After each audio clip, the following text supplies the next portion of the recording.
कौन है वहां? कौन है? मैं पूछता हूं कौन है वहां? मैं पूछता हूं बाहर आओ, कौन है?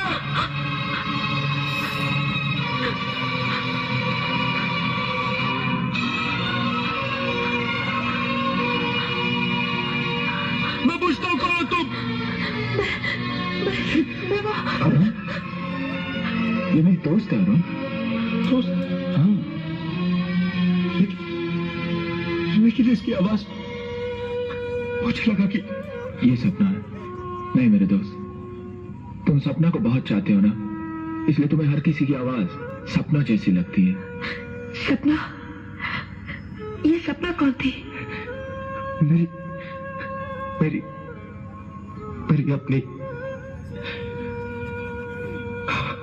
हमें तो अपनों ने लूटा, गैरों में कहा दम था। हमें तो अपनों ने लूटा, गैरों में कहा दम था।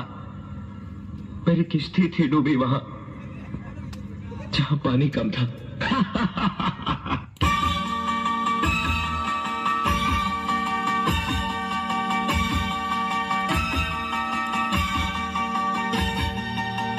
तुम झूठ बोल रहे हो। नहीं, सच है ये। नहीं, एक औरत की आंखें कभी ये धोखा नहीं खा सकती। तुम झूठ बोल रहे हो। भाग जाऊंगा मैं। दुनिया की कोई पुलिस मुझे नहीं रोक सकती। मैं भाग जाऊंगा मैं।